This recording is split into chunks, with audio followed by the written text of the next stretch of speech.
Hey everyone, welcome back to Age and Education channel. Today we shall continue with the chapter Nutrition in Animals. So as a part of this, we were looking into nutrition in human beings, right? So how will this process of digestion takes place in human beings, do you remember? Yes or no? Just recall, okay? Just try to recall it. Anyways, I will just give a quick revision of it and then we shall continue from where we have stopped. Okay, just try to recall from where will it start. Yes, I know you all know very well about this. Buccal cavity or oral cavity or mouth, right?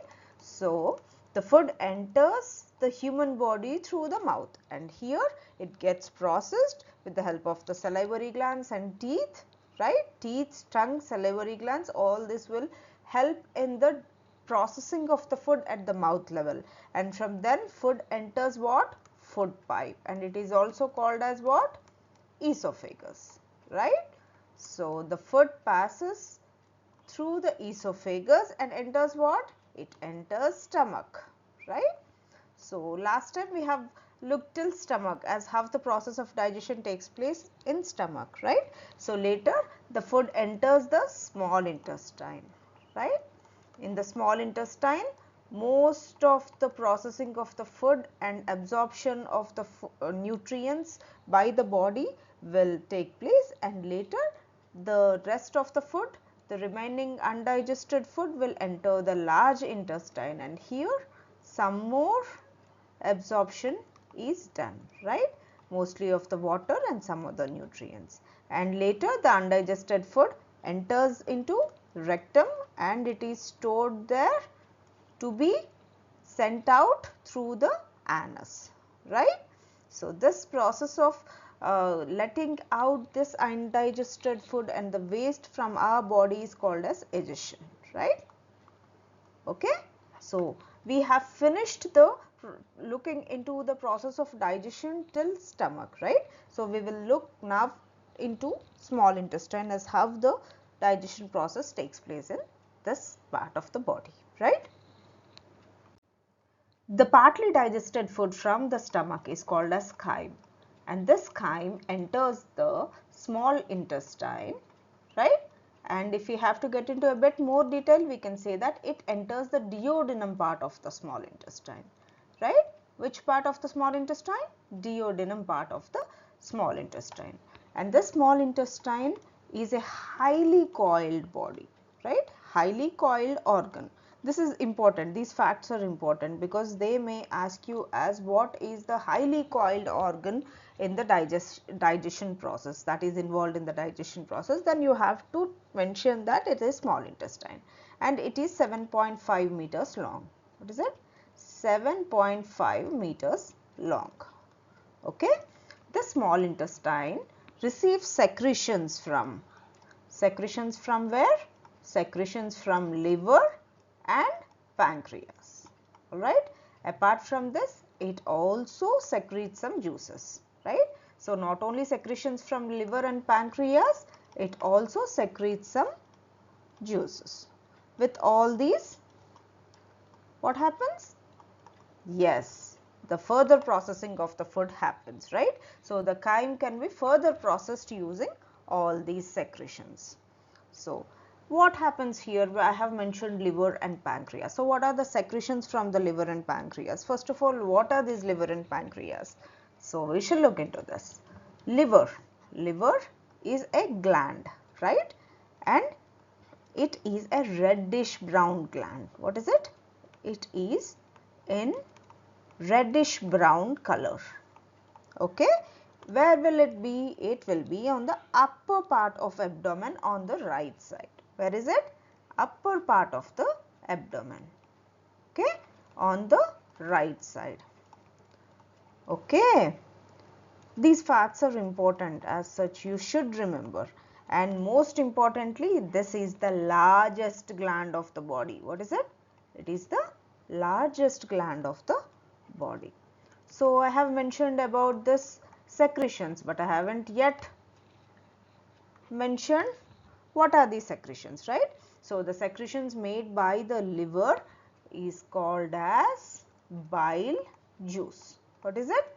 The secretions made by the liver is called as bile juice, and it is stored in gallbladder. Where is it stored? It is stored in gallbladder and is put to use whenever is required. It is sent to small intestine. Alright. So, what does this bile juice help in? This bile juice helps in the digestion of fats. What is it? The bile juice helps in the digestion of fats. Alright. So, as if I have to just tell in one or two words, we can say that liver secretes what? It secretes bile juice, right? And this bile juice is used in the digestion of fats. Alright. It will break the complex fats into the simpler fatty acids and glycerol. Alright. So, liver, what it secretes? Bile juice, and this bile juice is used to break down the fats. And to know about the liver, you can say that it is the largest gland of the body, which is reddish brown in color, and it will be to the upper part of the abdomen on the right side. Okay. So, this is about the liver. Then how about the pancreas? Yes, we will get into that too. Pancreas is a large cream colored gland. What is it? Large cream colored gland, right? So, what does this secrete? It secretes pancreatic juice. What is it? Pancreatic juice. And this helps in the digestion of carbohydrates, fats and proteins. Alright. So, bile juice helps in the breakdown of fats, whereas pancreatic juice helps in the breakdown of carbohydrates, fats and proteins. And this will be like this organ is placed below the stomach. Alright. So, this is about the pancreas, right? Now, then what happens? We have talked about the secretions from liver and pancreas. Then how about the intestinal juice that the small intestine releases, right? So, intestinal juice that is secreted by small intestine.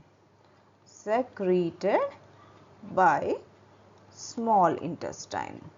This also acts on the partly digested food. So, with all these, we are able to convert the complex substances like carbohydrates, fats and proteins into simpler substances, right? Like carbohydrates will be converted into glucose, fats into fatty acids and glycerol, proteins into amino acids, right? So, what we have got is simpler substances, but the other thing that is left is these nutrients, these simpler substances have to reach the organs, right?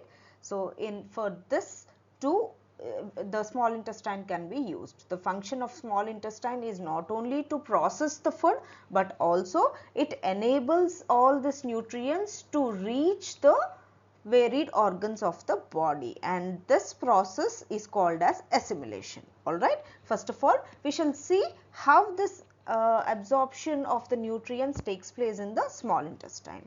Alright. So, in the small intestine, more particularly, if I have to mention as what are the parts involved in the small intestine, I can say ileum and jejunum. Okay. These chambers will help in this process of nutrient absorption. So, in the small intestine, its inner walls, what is it? Its inner walls have small finger-like outgrowths, projections rather, right? Like outgrowths are projections called as villi. What are those? Villi. So, if I have to tell its singular form, it will be called as villus. Okay, don't just get confused when someone say it to be villus. Okay, so villa is the plural form and villus is the singular form. So, the inner walls have small finger-like outgrowths called as villi, and each of this villi will have a network of thin and small blood vessels. What are those? Thin and small blood vessels, right? So, these blood vessels will help these nutrients to be carried to the various organs of the body. So, villi will absorb the digested food, and it is transported via blood vessels to different organs of the body. Okay, and in cells what happens? The glucose is broken down with the help of oxygen, and what we get is carbon dioxide, water and energy for the use, and all other nutrients are used by the organs in the way it needs them to be, right? Like amino acids will be again converted into the proteins that the body needs, right? And in the cells, as I have already mentioned, the glucose is broken down so that the energy can be derived for the cells to perform various functions. So the nutrients will be absorbed, after getting absorbed by the nutrients, will be used in a way it wanted it to be, right? So what is assimilation? Here I have mentioned about this word assimilation, and you will have to answer this question in your academics too. They will ask you, what is assimilation? Assimilation is the process. What is it? Assimilation is the process by which absorbed nutrients, if you have pen and paper, please write it, okay?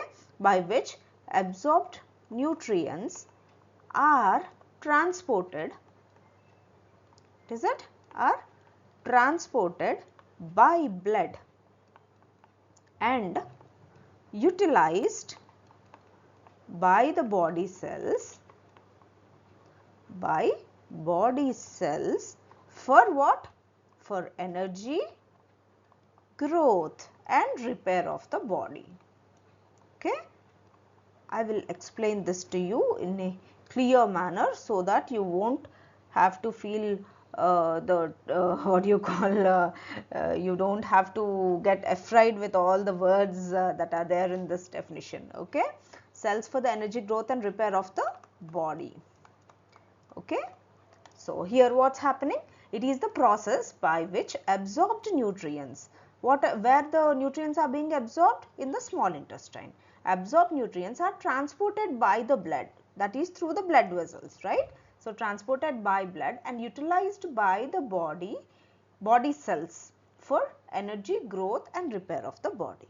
Okay, now till here we are done with absorption of the nutrients, but there will be still some partially digested food, right? Though the maximum absorption will be done in the small intestine itself, but a little undigested and unabsorbed food will then enter the large intestine. So from small intestine, this undigested and unabsorbed food enters where? Large intestine. So what happens in the large intestine? Large intestine, first of all, it is, let me write large intestine. Okay, it is wider and shorter organ. Okay, wider and shorter organ than what? Than small intestine, right? So when you are saying wider and shorter, it means that you are comparing it with something else. So this comparison is with small intestine, right? So what is its function? It absorbs the water and salts from the undigested food. What is it? It absorbs water and salts from undigested food. Okay, so whatever digestion that has taken place in small intestine, the rest of the food enters the large intestine, right? So here absorption of water and salts takes place, and the waste, and after this the waste is sent to where? It is sent to rectum. Okay, and in the rectum it is stored till it is passed out of the body through the anus. Okay, and this process of throwing out the food, excreting the food out of the body is called as digestion. Okay, all right, digestion. This completes the process of digestion in the human beings. Okay, now still we will have to cover digestion in animals, other animals. We will look into that in next video. Okay, if you like the video, then consider subscribing to the channel and liking the video. Okay, thank you. See you. Bye.